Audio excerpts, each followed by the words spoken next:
I'm always waiting for that strange, paranormal thing to happen to me. Because I just didn't believe in that kind of stuff. It sounded so far-fetched, but I wanted to believe. My friends and I are horror fanatics, even after the things that happened to us 8 years ago. We were 14, loved watching scary movies and playing scary video games. One of my friends, Angela, had a favourite game called Fatal Frame. She'd played it some time ago, but it was a rented copy, so she couldn't show it to us. But we went over to Blockbuster, remember those? And tried to find the game. They didn't have it, but they did have Fatal Frame 2, Crimson Butterfly. Angela and I were immediately attracted to its beautiful cover, creepy and dark.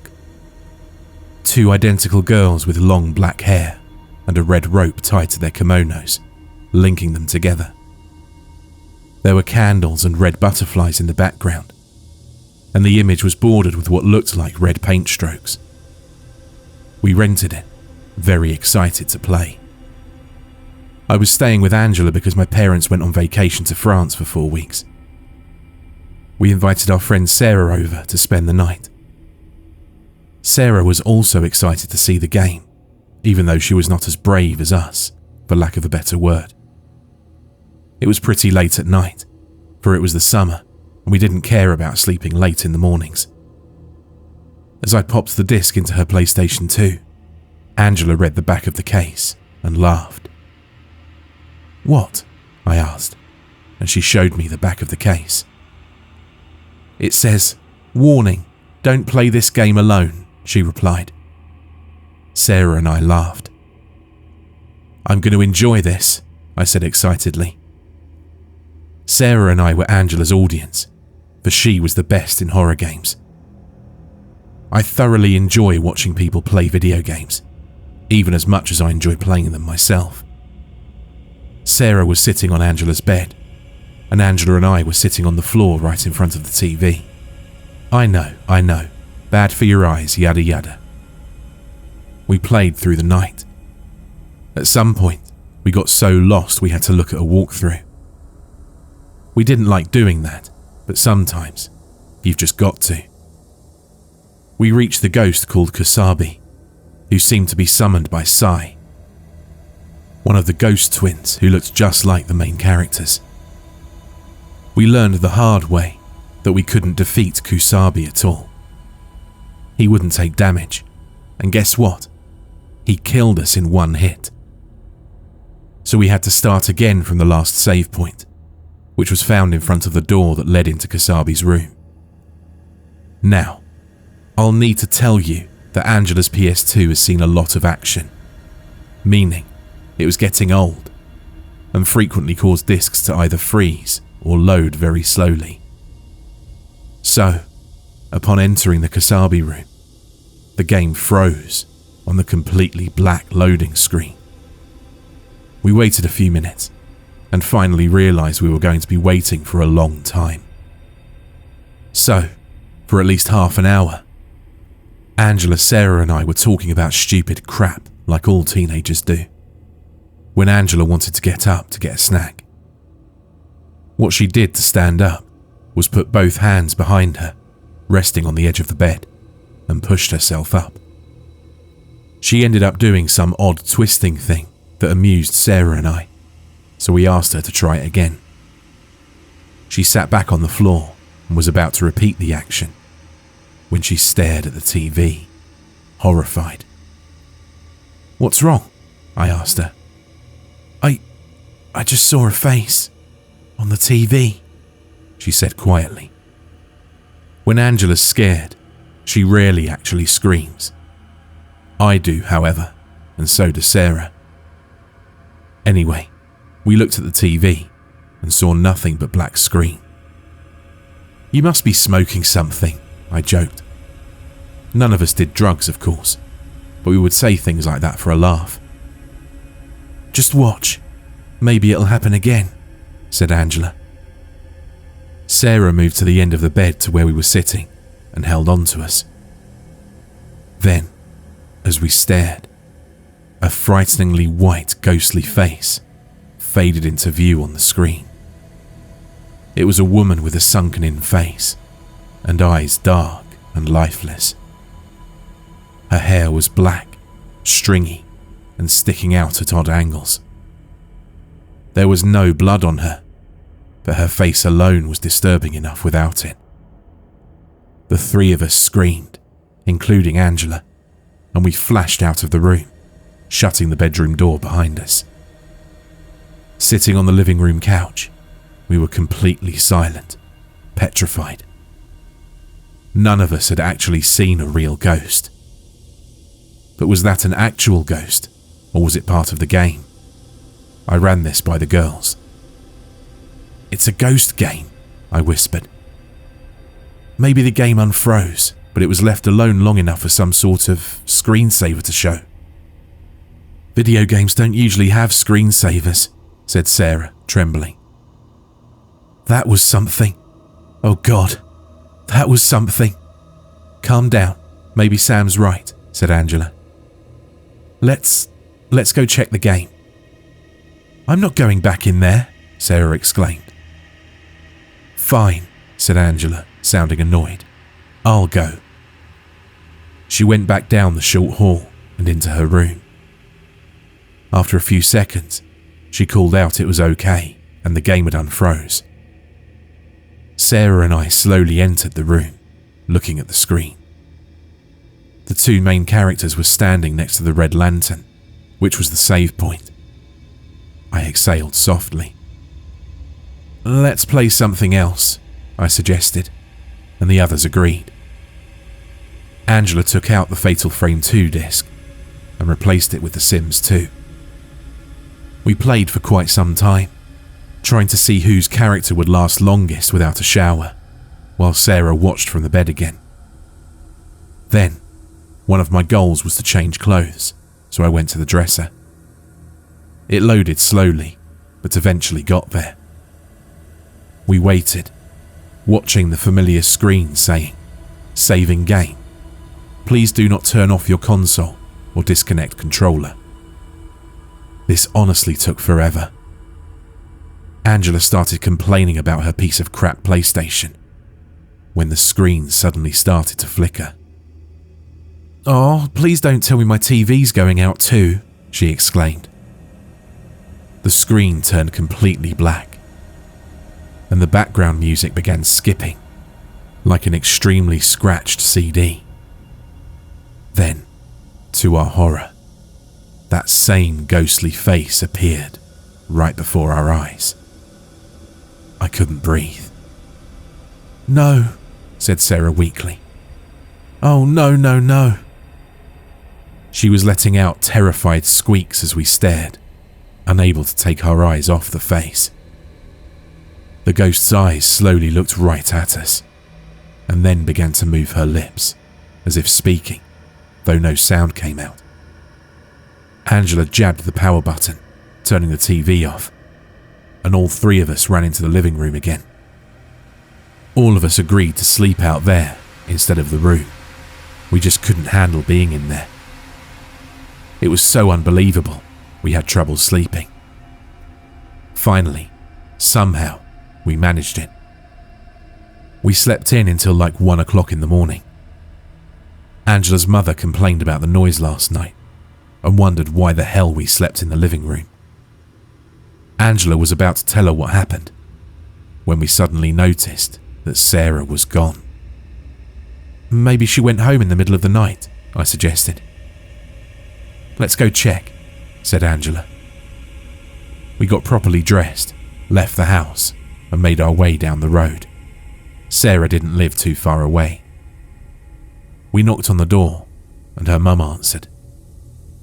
"Is Sarah here?" I asked her. "No, I thought she spent the night at your house," said her mother. Angela and I exchanged worried looks and hurried back to her house. We searched every room, including Angela's, but Sarah was nowhere to be found. The police were called, and they conducted a search. Angela and I spent a few days trying to get a hold of our other friends to check if they'd seen her, but no one had. Her mother was a wreck, but the police assured her they'd find Sarah.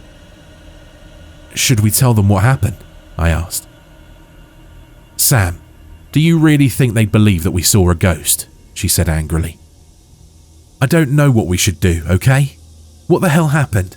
Why did that ghost show up?" "Maybe it was the game," I said softly. "A haunted horror game? How often do you hear about those?" "Usually it's completely innocent games like Majora's Mask or Sonic the Hedgehog." "I can't think of anything else it could be." "Let's go see if the other copies at Blockbuster have the same warning on the back cover," said Angela. We took the game with us so we could return it. After dropping it into the return slot, we went over to check the other copies. Each one said, "Warning, do not play this game alone." "Well, that's not it," I said. "Did we just get a haunted copy or something?" "I don't know," said Angela.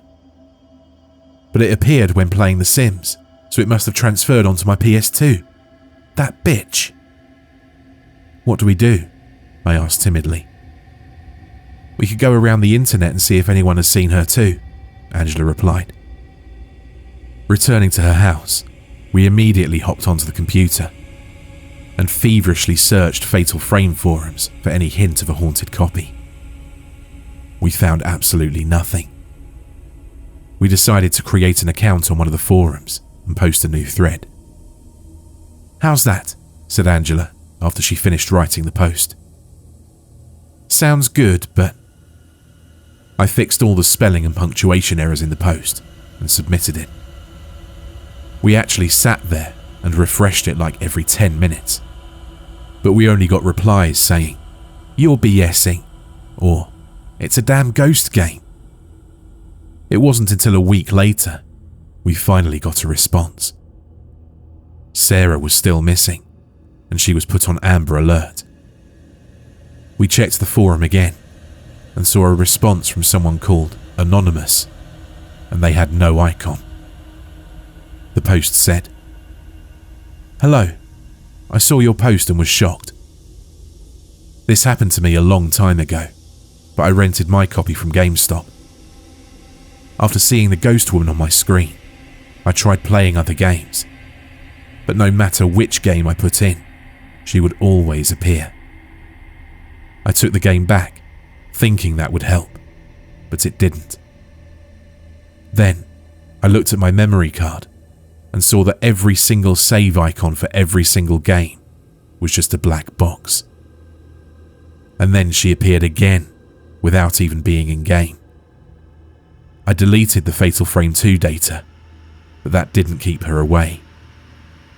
I got a new memory card, transferred all my data onto it, but again, it didn't help. It seemed like the ghost had actually infected the game's data completely. So then I tried erasing all game data on both cards, which was really sad because I had a lot of Final Fantasy on there, and those games are long.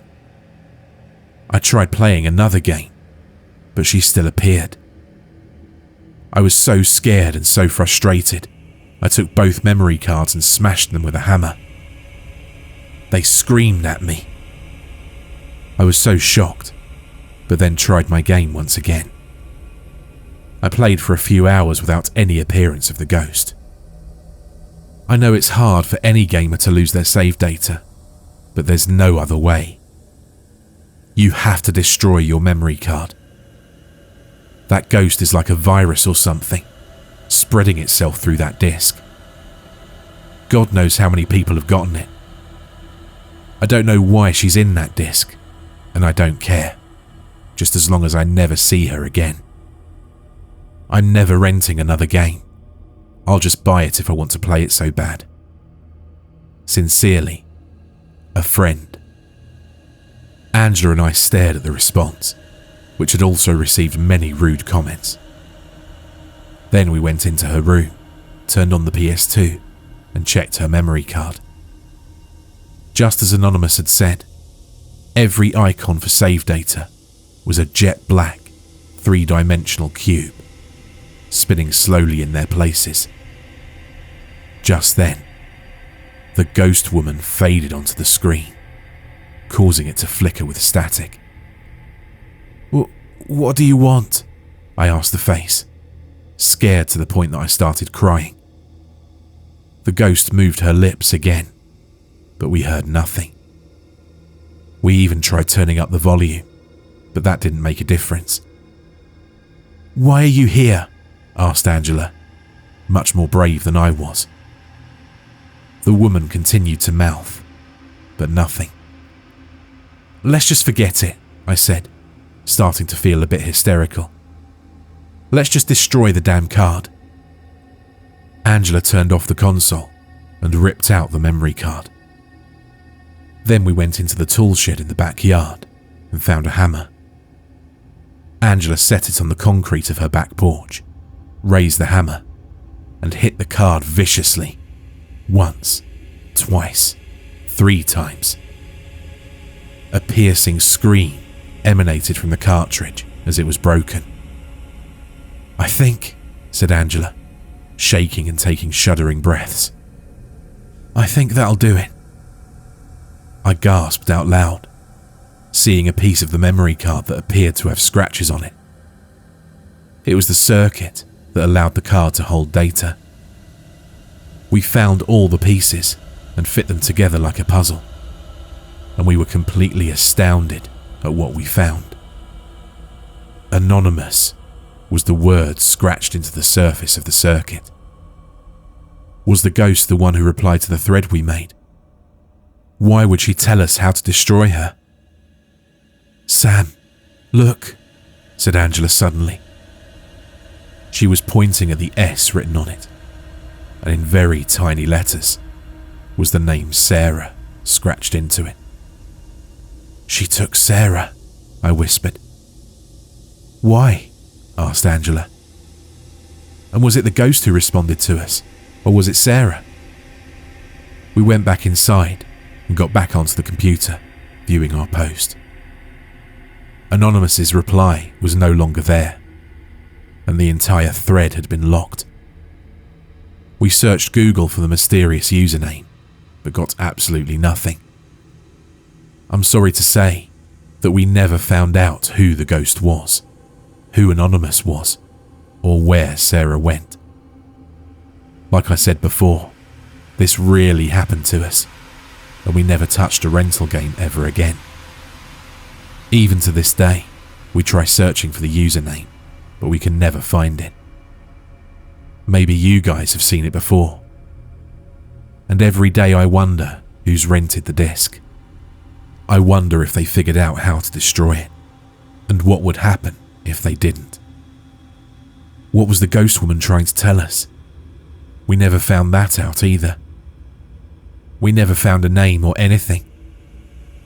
Why was she in a Fatal Frame game and not something else? How did she die? What was her connection to the game? Angela ran an idea by me. She said that the first Fatal Frame was based off a true story. She said, what if the second one had some truth to it too? What if that ghost was really in that village long ago? But why would she haunt that specific copy? I asked. Maybe she can only be in one disc, so she gets into the memory card, she suggested. I don't know. I don't know what goes on in a ghost's head. With that, we stopped discussing the matter. I just wanted to forget about the whole thing, but I couldn't. About a year and a half ago, Angela started doing drugs and became a whole different person. So I ditched her. I have no idea what happened to her, but every now and again, I see her mum come into my work. I've never asked about her. Without her around, my mind involuntarily started remembering the events that had taken place 8 years ago. And that's why I'm telling you this. You may not believe me, you may refuse to believe me, but I want to warn you. To be careful when renting a horror game, especially Fatal Frame 2. I know it's kind of hard to find PS2 games now anyway, but some places have old or used copies, so just be careful. Since we never figured out what that ghost wanted, I can't warn you of specific dangers, but it's best to avoid it anyway. You can never be too careful. And now, even though I've never seen another ghost, I can't still say I don't believe in them.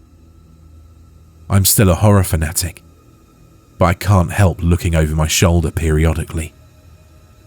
I know I'm being repetitive, but I'm serious. Please be careful.